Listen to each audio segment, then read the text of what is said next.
درود دوستان، وقتتون بنیکی. امیدوارم که حالتون خوب باشه. خوش اومدید به یک ویدیوی آموزش اکسل دیگه با من. ممنون میشم که در همین ابتدا کانال بنده رو سابسکرایب کنید و این ویدیو رو لایک کنید. در این ویدیو میخوام یک ترفند بسیار کاربردی برای تابع ویلوکاپ بهتون آموزش بدم. در ویدیو قبلی من آموزش 0 تا 100 تابع ویلوکاپ رو با تمام ارورها و نکاتش به شما آموزش دادم و اینجا دقیقاً همون مثال رو برای این ترفند هم در نظر گرفتم که توی این مثال هم مثل مثال ویدیو قبلی ما یک ستون رو برای کد پرسنلی، نام و نام خانوادگی، مدرک تحصیلی و حقوق در نظر گرفتیم و میخوایم اطلاعات مربوط به کد پرسنلی 107 رو از طریق تابع ویلوکاپ جستجو کنیم. برای اینکه ما بیایم و از طریق تابع ویلوکاپ نام و نام خانوادگی کد پرسنلی 107 رو خروجی بگیریم، همونطور که خودتون هم یاد گرفتید در ویدیو قبلی، در ابتدا ما باید بیایم مساوی رو بذاریم، تابع ویلوکاپ رو بنویسیم. آرگومنت اولمون لوکاپ ولیو، یعنی بر اساس چه دیتایی میخوایم جستجو رو انجام بدیم که ما کد پرسنلی 107 رو در نظر میگیریم،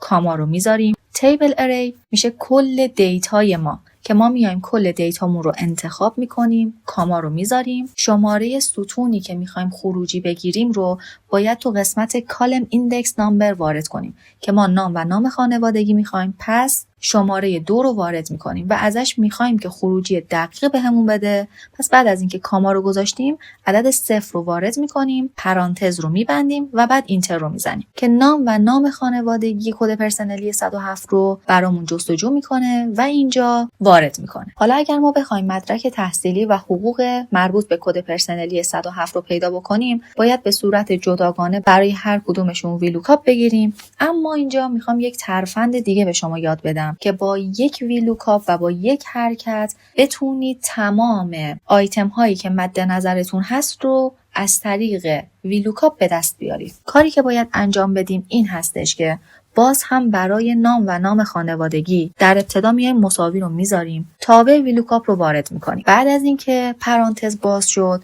باز هم تو قسمت لوکاپ ولیو ما میایم و اون سلولی که میخوایم بر اساسش جستجو انجام بدیم رو انتخاب میکنیم که اینجا کد پرسنلی 107.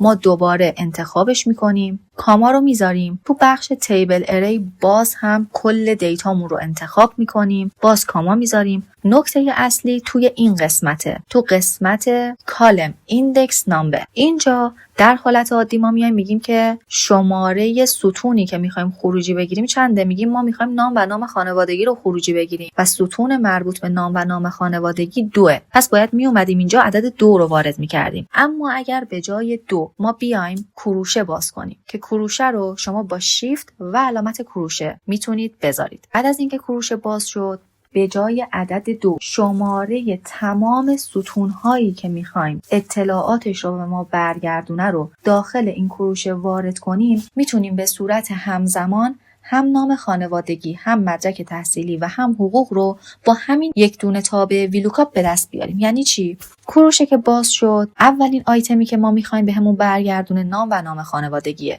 شماره ستونش میشه چند؟ 2. آیتم بعدی که می‌خوایم به دست بیاره مدرک تحصیلیه. مدرک تحصیلی شماره ستونش میشه چند؟ 3. پس بعد کاما عدد 3 رو وارد میکنم، دوباره کاما میذارم و حقوقی که میخوام بهم برگردونه در چه ستونی قرار داره؟ ستون 4. 4 رو هم وارد میکنم، کروشه رو میبندم، دوباره میرم به ادامه تابع ویلوکاپ. آخرین آرگومنتمون رنج لوکاپ، یعنی میخوایم خروجی دقیق بده یا تقریبی که میخوایم دقیق باشه. 0 رو وارد میکنیم و پرانتز رو میبندیم و اینتر رو میزنیم. این کار باعث میشه که تمام آیتم هایی که ما میخواستیم از طریق ویلوکاپ جستجو بکنیم با یک ویلوکاپ برامون به دستش بیاره و تنها نکتهش این بود که تو قسمت کالم ایندکس نامبر به جای اینکه شماره یک ستون رو وارد کنین، شماره تمام ستون هایی که میخواید ازش خروجی بگیرید رو همزمان توی کروشه وارد کنید و بقیه مراحل همون شکلی که تابع ویلوکاپ رو یاد گرفتید وارد میکنید. این آموزش هم به پایان رسید. امیدوارم که این ویدیو براتون مفید بوده باشه. تا ویدیوهای دیگه، خدا نگهدار.